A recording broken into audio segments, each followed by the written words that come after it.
Oh, we have people joining us now. Here we go.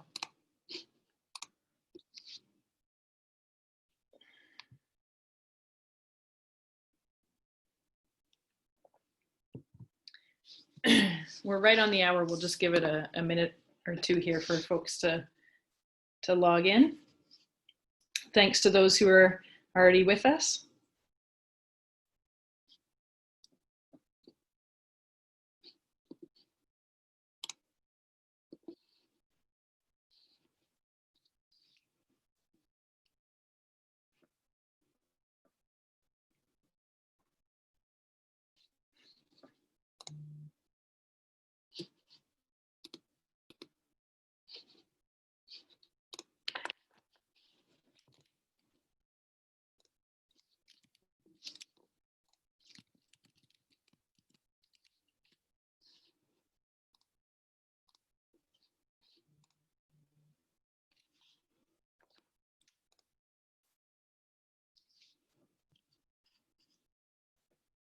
Boy, that number is ticking up nice and quickly. It's good. We're just going to give people a minute here to log in for those of you who are just logging in now, but welcome.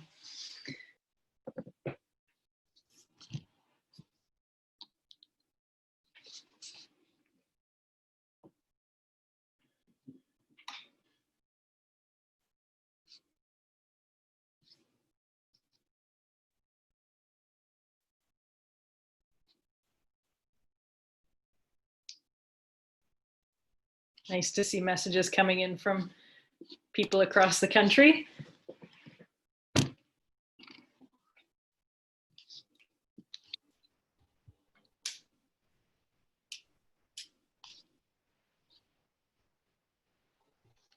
Okay, so I think we'll get going and recognize that some people are still going to be joining us as we get rolling here. But first of all, I just really want to thank everybody for joining us at Outward Bound Canada and becoming part of our community today for this conversation. We have about 100 and we're getting close to 200 people logged in right now, and I think we're expecting almost double that, which is really exciting. I know there's a lot of video conversations going on, so I'm thankful you could take your time out today to join us.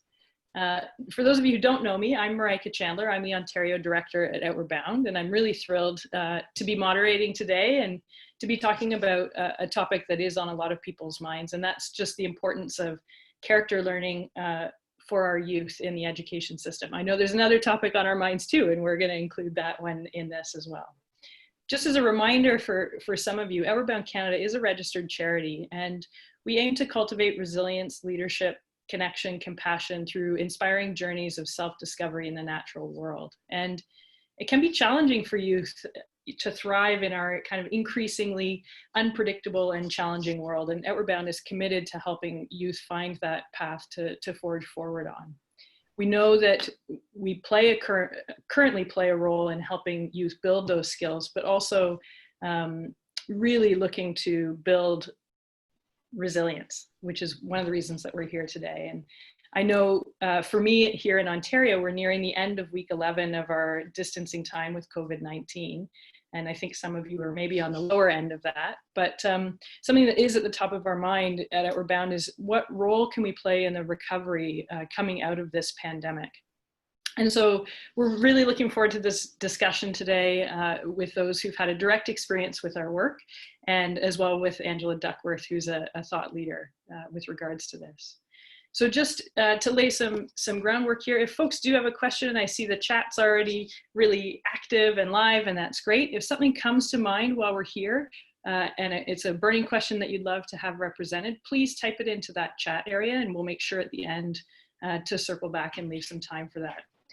Also, before I introduce all of the guests here, I'd just like to acknowledge that the ones who are on the screen here, we find ourselves scattered across the traditional territory of many Indigenous nations on Turtle Island. And just specifically to speak to the ones that we find ourselves in right now is here in Toronto, I'm on the traditional territory of the Anishinaabe, the Haudenosaunee, the Wendat, and the Mississaugas of the Credit. And our guests from the West Coast are on the traditional territory of the Coast Salish Nation. And Angela, I have learned, is on the territory of the Lenape people, I believe. So to introduce our guests, I'm going to start with our folks on the West Coast. So we have Clifton Huxtable, who's a secondary teacher with the Youth Hub in Burnaby, BC. Thanks for waving, Clifton.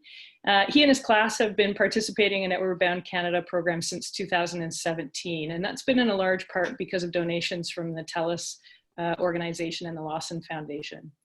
Each year, the students through the Youth Hub have taken part in programs ranging from 1 to 3 days, and they've gone hiking and winter camping, snowshoeing, and canoeing.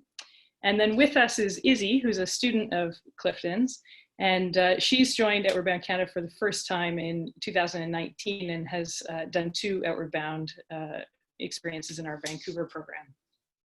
And of course, we have Angela Duckworth with us. So Angela is a grit paragon. She's the founder of and the CEO of Character Lab, which is a not-for-profit whose mission is to advance scientific insights that help you thrive. She's a psychologist and author of the best-selling book, Grit, The Power of Passion and Perseverance. And it's also the topic of her TED Talk, which has over 20 million views. At least one of them is mine. And we're just so thrilled to have you with us today, Angela, and thankful as well to Clifton and Izzy for joining us. So thank you. Thank you. I'm so excited for this conversation. Yeah, me too. Thank you for having us. Absolutely, absolutely. It's a nice collection of people to have here to speak in this time. So, Angela, just to start with you, I mean, you started your career as a management consultant. You became a teacher, a psychologist. You have a very distinct career path. And I think one of the first things that you mentioned in your TED Talk, but something I think that's a burning question for people is, you know, what drew you to this topic? It's a very small word, but it's a very big concept. And what drew you along that path to land where you have? And I assume the word is it character? Is that the word? Or you might mean grit? I guess I'll, okay. So I think that many of us who gravitate to working with kids, you know, because they're the future, also they're more fun, and they have 3 times as much energy as us old people. So it's almost palpable, don't you think? Like when there's even like one younger person in the room, like just everything is more technicolor. And so I was also like you all listening, you know, just drawn to working with people who are younger than myself. And I think when I ended up becoming a psychologist, it was because I was frustrated, not with the, you know, young people with whom I was working as a tutor or a classroom teacher, but really with myself, because I found myself like lecturing, you know, quite ineffectively, like, you know, you should just use some self-control and like, you know, you would really get somewhere in life, or like, you know, like if you would just like work harder, or like don't give up, right? And it was not nearly as psychologically wise an approach as, for example, I think is embodied by the Outward Bound programs and philosophy. But anyway, it was my personal frustration as being in some ways a very inadequate teacher and tutor that led me to become a psychologist. And I tried to understand, and I am still working on this as a psychologist, I want to understand effort. I want to understand resilience. I want to unpack these things so that instead of lecturing, we do things that are much more subtle and much more respectful and much more beneficial. And I'll just say that, you know, the one reason I'm so excited to have this conversation is because I think that after the scientists do our random assignment experiments and run our fancy statistics, that what we may find is that the wisdom of a program like Outward Bound is actually, you know, what works, right? So there are many elements that I admire in the approach that Outward Bound takes. And so I'm really excited for the questions. And I'm also excited to hear more from other people's perspectives. That's great. I mean, it's a really unique path, and it is a really important topic to find out what really drives people. And I myself am a teacher, and I think a lot of people who are teachers who may be logging in now can resonate with that as well, for sure. And Clifton, I'm curious to hear from you. I mean, we talked about you know, our focus being really surrounding the social emotional learning, the resilience of youth. And I'm curious your perspective on if there are gaps in the public education system around those topics prior to the pandemic, and then if you think that the pandemic might change that. Yes, for sure. BC is quite ahead of the curve in many aspects in this. As a part of our new BC curriculum, we have these core competencies, and resilience and the social competencies are part of that. While I say that, though, I would hesitate to say all students have the same experiences and opportunities to take part in these areas, or even to see development for themselves. It's just not everywhere set up like that. And I do believe there's a lot more work that needs to be done to make these competencies in particular, the importance of them more explicit to not only some educators, but families and the students themselves, because we are teaching them and they have to understand that why it would be important. Do you see, I mean, in the COVID context, do you see that being exacerbated at all, or being impacted at all? I mean, what's your experience working with youth right now? Well, yeah, I think,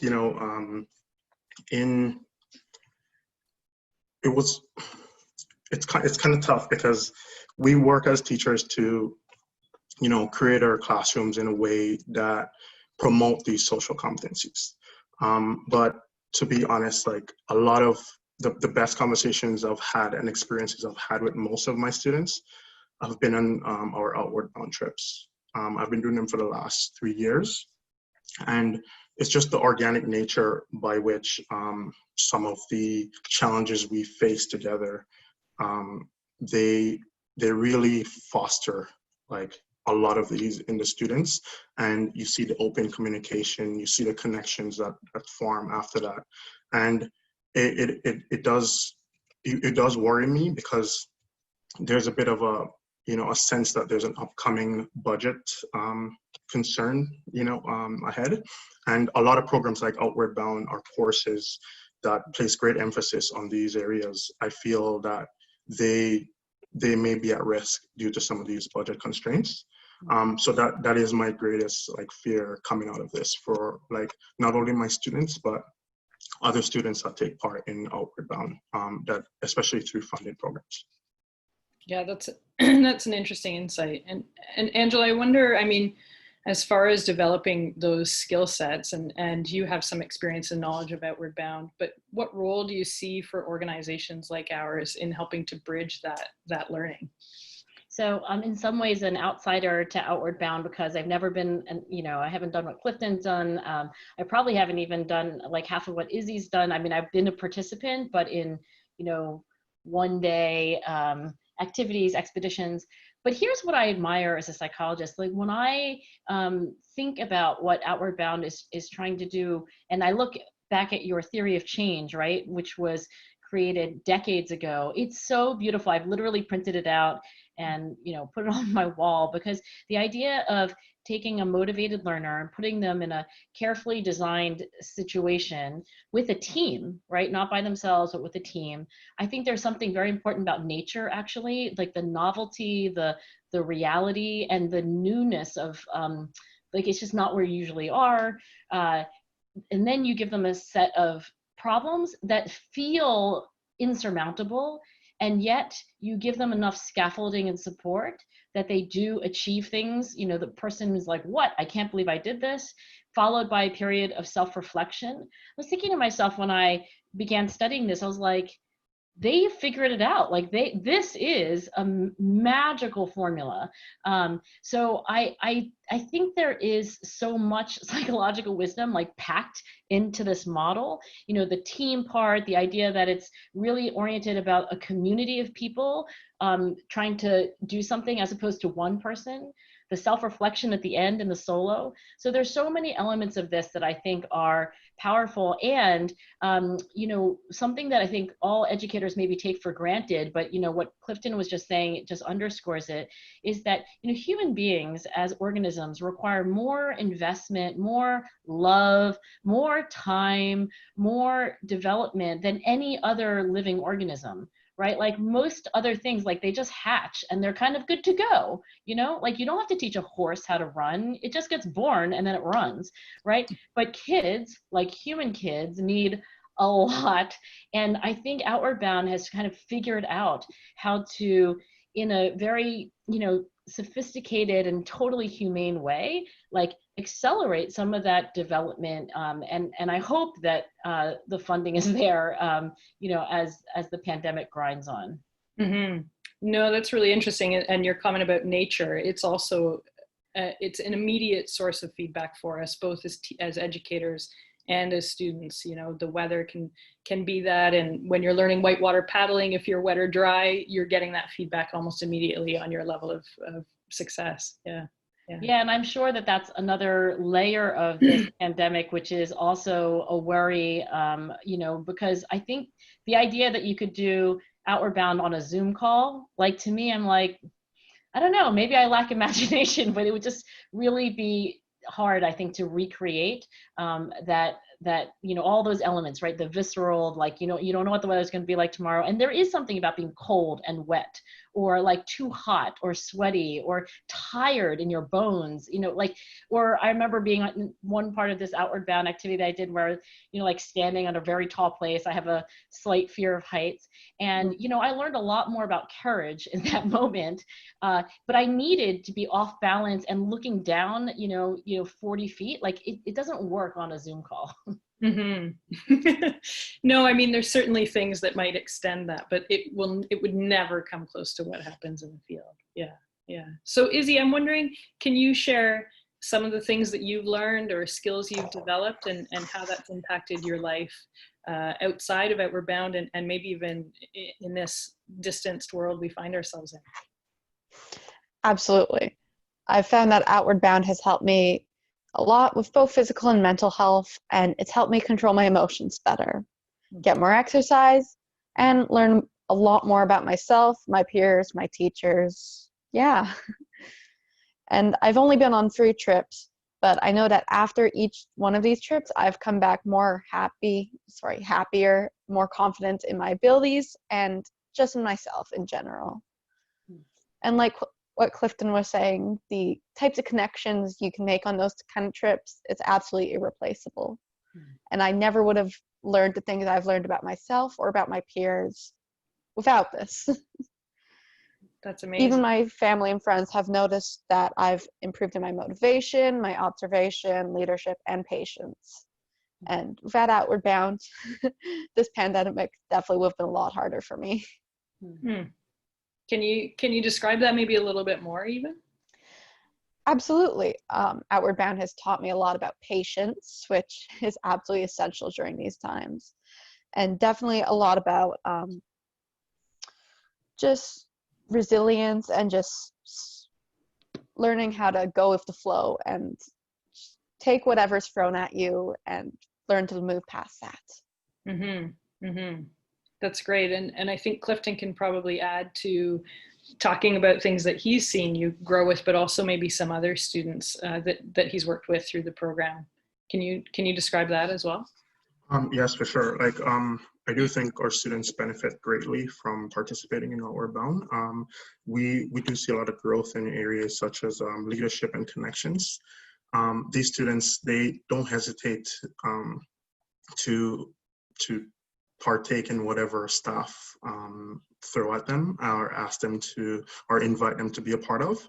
And what is amazing is by doing so, they invite other students to do so as well without even knowing it. So I think that's the greatest aspect of that. I would say too, as a staff that usually participate with these students on Outward Bound, the teacher-student relationship that we know as like educators to be paramount in terms of not only learning, but even students' well-being. It's facilitated like organically, and after these trips, they would come to me, and sometimes I don't even want to hear these stories, but they would just talk to me about whatever is happening with them, even personal or academic. And again, in the service of learning, they take more risk in my class just because they're more comfortable. They have that relationship with me. and they know that it's not a judgment. I will help them through whatever. So that's, for me, is the greatest that I've seen. Yeah, that's really interesting. We, I know, have had some teachers participate with students, and the students will say, oh gosh, you're also afraid of heights? I can't believe that you're a human being. Or you also get cold in the wintertime when we're snowshoeing. So I think that's a really interesting point. Thanks, Clifton. I wonder, Angela, your thoughts on that, and just as well extrapolating, I mean, with COVID-19, I think that's going to shift maybe the whole generation of youth. So maybe just to give you a chance to respond to what they've said. So I'll say a pattern that I've noticed about great teachers, and maybe Izzy will find this interesting. I wonder if you'll agree with me, Izzy, but for a few years now, about every month, I talk to a group of like really amazing teachers who are really like outliers and just like fantastically amazing, you know, like the Cliftons, right? And you know, the conversations range broadly, you know, growth mindset, and you know, they want to know about gratitude, etc. But I will tell you the pattern that I've observed that was really striking to me. When I ask these teachers, what's the most important thing? Like, if you could only pick one thing that you would say is the most important thing for students to thrive, what would it be? You know, is it the curriculum? Is it a flipped classroom? Is it technology? Is it personalization? And they say it's relationships. Like, without exception, they say pretty much what Clifton just said, that when a student knows that you really, really care about them, and that you're an honest person, and that you yourself are imperfect but trying, you know, that is like pretty much most of teaching. And it's not to say that these other things aren't important. Of course, they're all important, but I do think it's the foundation. And if you don't have the foundation, it doesn't matter what you build on top of it. So I really resonated with what Clifton said, and I was kind of surprised. I guess I wasn't expecting it to be a consensus that was unanimous across these teachers. I thought some of them might have other things to mention. But when I thought about it more carefully, it brought me back to my own, you know, days in, you know, elementary, middle, and high school. And I thought to myself, right, the teachers who made a lasting impression on me, who shaped me into the person I am, are the ones who took the time to develop relationships. And so very often I do think it has to happen outside of the like 45-minute, you know, very structured, busy classroom time. Mm-hmm. And to your earlier point of how do we do Outward Bound over Zoom, I think that's a foundational critical piece that's missing, is that face-to-face relationship. Mm-hmm. Yeah, I think it needs to happen in 3D, not in 2D. Fair. Fair enough. So I wonder, I mean, Angela, just, you know, what can society do in this time? I mean, we're probably a little bit different than Philadelphia, perhaps, just in that our distancing nationally or regionally might be different, but how can we help students develop those critical grit and resiliency skills to cope with other challenges right now? You know, I don't want to sound, you know, like rainbows and unicorns, you know, too Pollyanna about it, but I'm going to do it anyway, I guess. So I taught an undergraduate course this last semester. So these were freshmen, sophomores, juniors, and seniors. So they were students who are a little bit older than Izzy and a little bit older than a lot of the, you know, young people that folks on the call work with. But they're still in adolescence. Technically, you're still in adolescence between the ages of 18 to 22. And they were really struggling, actually. I remember I put up a poll question before my lecture once. It was like, how stressed are you? And it was like, let me just say, very stressed, and nobody was like at the very far end of not stressed at all. So how do we, you know, how do we use this as an opportunity to develop resilience and to learn some things that, just like Izzy was saying, I'm sure a lot of things that you did, Izzy, during Outward Bound in the moment were like really hard and maybe not even fun in a way, but like you're a different person now and you're glad that you had that experience. Well, how do we make the pandemic into a similar opportunity for growth? I think the thing that I told my own students is that if you can understand resilience, because there's a science behind it, right? Like if you can understand what happens in the mind and in the brain and in the body during times of stress, then we can understand it better, and then we can do it even more effectively. We can learn more than we would have.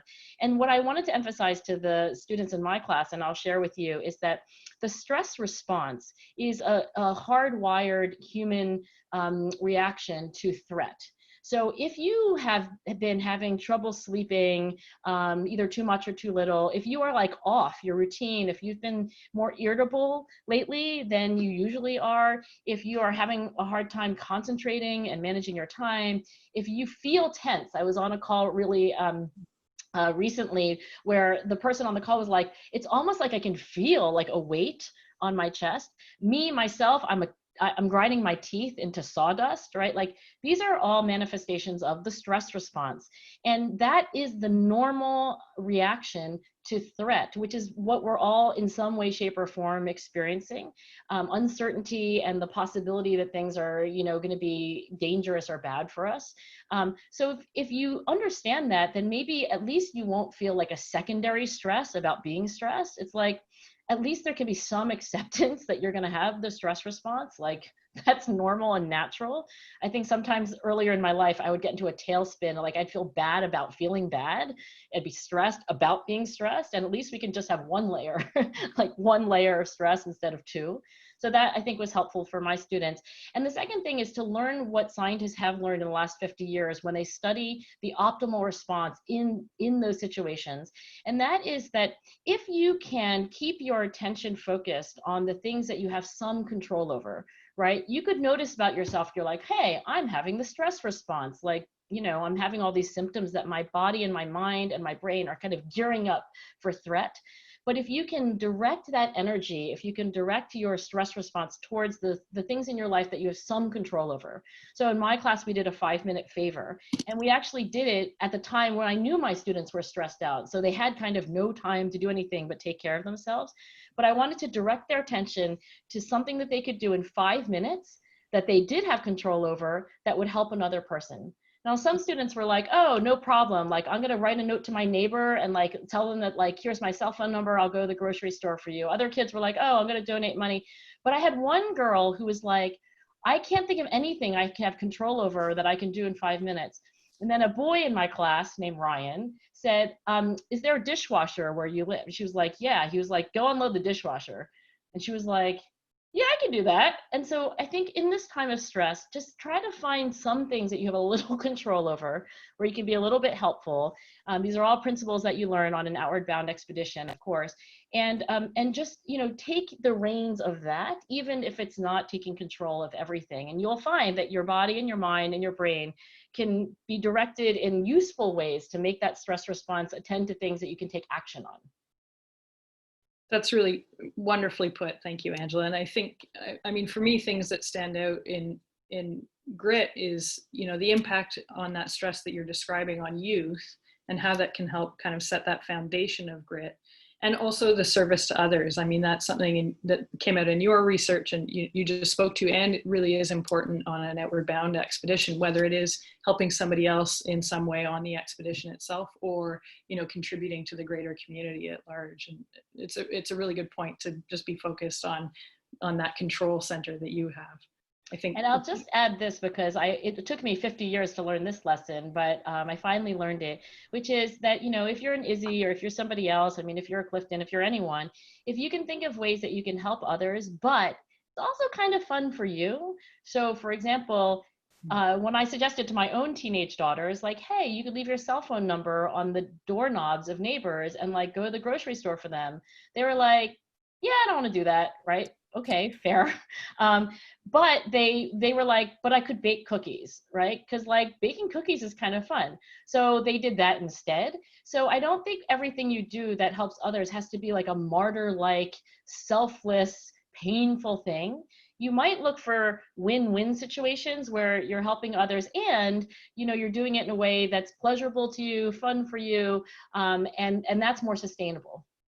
Yeah, those are great examples and really relevant today. I know there's lots of baking exchanges going on and grocery shopping for elders, so that's wonderful. I wonder, Izzy, just to hear from you, unlike the rest of us on this call, you're an adolescent in this time of COVID-19, and I'm curious how you feel that might affect your future, and if you've learned anything on your courses that has kind of changed that perception at all. To be honest, I'm really stressed about my future right now. And I'm trying to figure out how I'm going to graduate and what's next for college in the next few years. Mm-hmm. But I find that the patience and stress management and even mindfulness skills I've learned on Outward Bound has definitely helped me reduce the stress, and I've been able to just sit back, look, and say that if I don't do it today, I can do it tomorrow, and there's nothing wrong with that. Mm.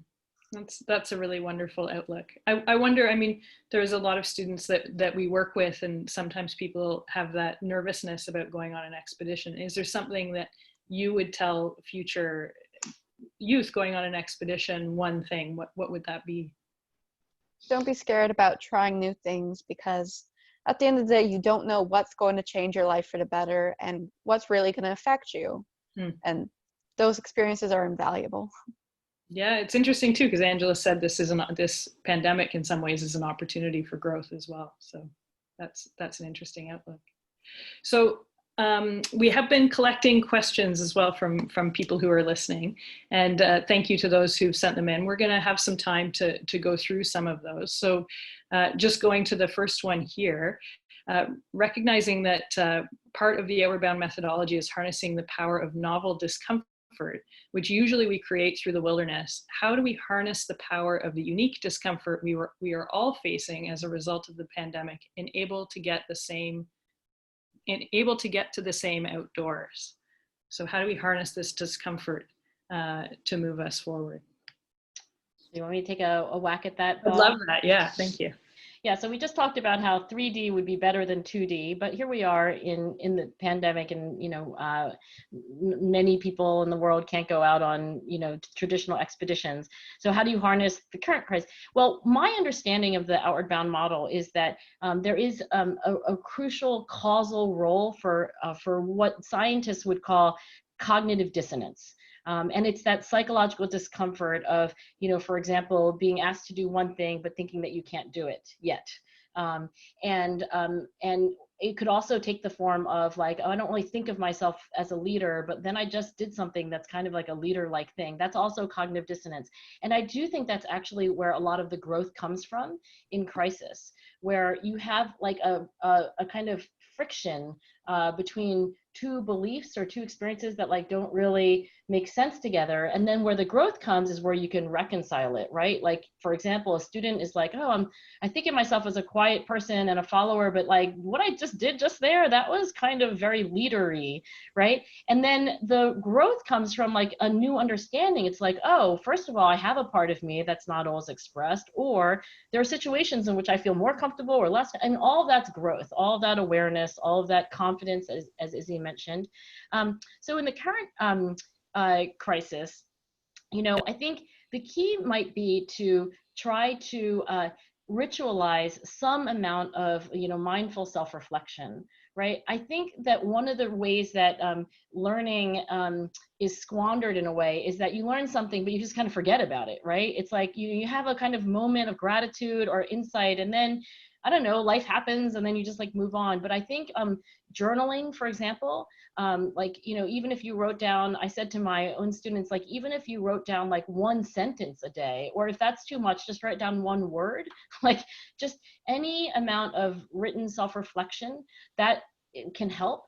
And there is another way to reflect, and that is conversation. So another way to kind of hold on to the things that we have been learning is to just talk about them, maybe with your best friend, or, maybe with a parent. I rolled my eyes at that because I'm pretty sure my 17 and 18-year-old do not want to have these conversations with me, reflecting on what we're learning in the pandemic. But they might not mind having them with their friends. So either self-reflection through a journal or through dialogue, conversation with others. I think those are both ways of noticing what we're learning and holding on to it a little more effectively than otherwise.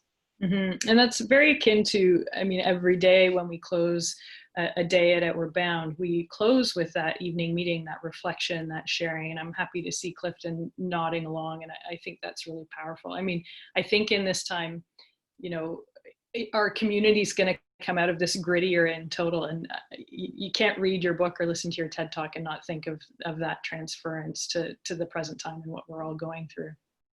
I wonder, Clifton, you're Yes. you're shifting to focusing to online teaching. One of the questions that has come in is, what's one of the hardest things for students to learn through this medium? And Izzy, you can chime in on this too. I think it is difficult for everyone. I definitely didn't sign up for online teaching.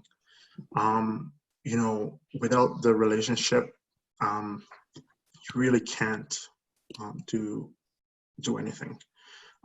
It is what kind of, again, the base. Angela spoke about having that base, and that base is relationships. And where you have a student in class and you can kind of read the cues, whether or not they need a little bit of support, whether or not to give them space. That really doesn't happen online. It doesn't translate well. So I think that's where I'm finding it most difficult of how to support my students without being able to read the cues and that lull space between them having questions and then have to like call or send me an email. It's a really troubling time. So those are the areas that I'm finding it most difficult right now. Mm-hmm. And we have been meeting with students online, and you know, you can turn a screen on and you can turn a screen off, and those communication cues you're talking about can be very challenging. Yeah. Sure. Izzy, how about you? Well, one thing I've learned during this this whole situation is I don't work well online. I definitely find that at home here, I can't concentrate very well, and my mind is constantly wandering away from schoolwork. So Yeah, I find that's what's happened with me, but I'm sure I'll get through that somehow. Can I ask a question, Izzy, on that? Because so many of my students have said the exact same thing. Do you have any advice from like, you know, is anything working better? Do you have any hacks for students who, like you, find it really difficult to concentrate on academic work when you're like at home 24/7? I'm gonna be honest, no, I'm trying to find some for myself. Yeah, well, if that is true, I would say that, you know, in my office, I used to have a window that was right behind my desk, and I took a marker out and I wrote on the window, Google it. And my graduate student said, why does it say Google it on the window? And I'm like, because you can Google anything. You know, you can Google like, how do I run this statistics model? And like, who said that? So if I were a student who were really struggling, I would literally put into Google like, how do I concentrate when I'm home during the pandemic? And my guess is that somebody has something to say. I might try that later today. Thank you. Let me know how it goes. So another question that's come in, Angela, is for you, and just wondering if there's a connection between creativity and resilience. To what extent must we be creative to find opportunities to grow and develop personally? Yeah, there is an overlap, and it's exactly what this question suggests, which is that, you know, I think of it as, I almost have I have a picture in mind. So human beings have goals, we all have goals, and all of our goals are actually hierarchical in the sense that, like, if I say like, oh, I have to go on this outward bound call today, and it's like, okay, great, that's a goal, be on the outward bound call, be on time. But if you ask me like, why do you even have that goal? And I'm like, oh, because I think outward bound is really important. Right, so it kind of serves this overall goal, like oh, because it's not just outward bound, this one. It's like I believe in the whole organization. And then if you say like, but why? And then you have a further goal, which is like, well, I believe in character development and kids. Okay, so what it is to be resilient is that when one goal like down here is blocked, and you have to find another way to get to your ultimate aim. That's what the flexibility and resilience are. It's that you understand that the thing that you're trying to do that's blocked is really in service of something even greater. And that's where the creativity, I think, comes in, right? Because you have to be flexible. Once I was on an airplane with my mom, this is a long time ago, and you know those like air sickness bags that you have if you're like gonna throw up, and right, it's like sitting in front of us.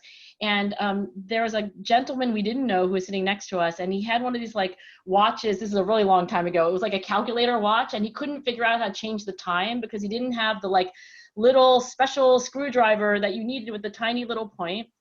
And he was struggling so much. My mom like looks at him, she leans over, she gets the air sickness bag out. She takes off the top part, which has a little wire, like in the bendy part. She strips off all the paper, she grabs his watch, and she changes the time for him, and she gives it back. right? And that is the idea of like, well, he had a goal, it was being blocked, he doesn't have a screwdriver or whatever, but you could be creative and be like, okay, well, you're just trying to change the time. It's not that you need a screwdriver for itself, you just need it so that you can change this little button. Oh, how else can I change that button? And so that might be the mindset that students and teachers can have now. It's like, what was the point of this algebra assignment? Like, what was the point of this project that we can't do in the way that we were supposed to? Oh, if I understand the aim of that, then maybe I can be a little more creative about how to get there.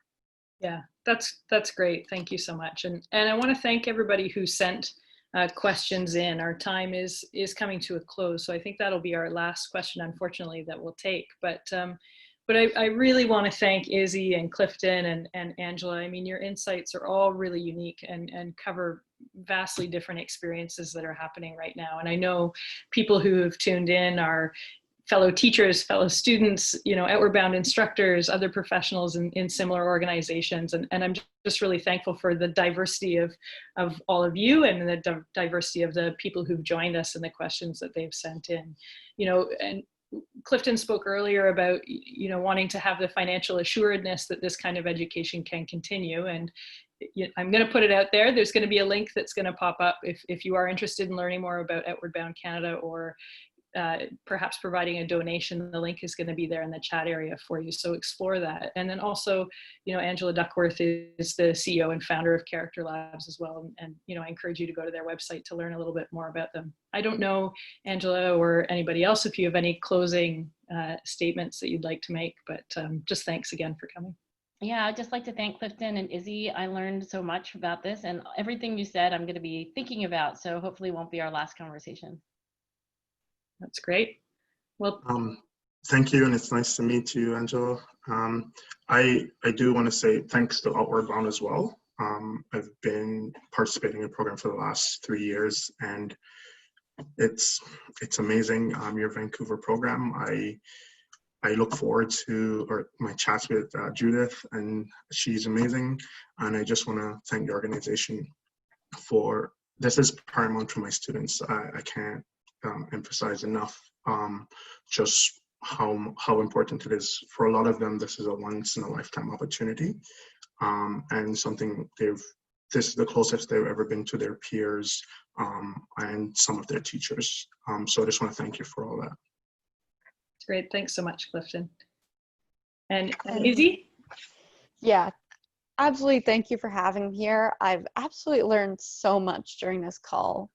And like what Clifton was saying, thank you for all you do at Outward Bound, because without these experiences, I know I wouldn't be as happy as I am today. So just thank you. That's amazing. That's very kind. Thank you, Izzy. And I think all of us are going to be thinking tonight, what's the 5 minutes of something that I can do for somebody else, and finding the time for that reflection. So thanks again for those tips, and thanks Izzy and Clifton for sharing your stories, and for everybody tuning in. We will hopefully have a second speaker series, and we'll send out the information of that as it becomes available. But thanks so much for joining us today. Bye-bye, everyone. Bye-bye. Bye. Bye.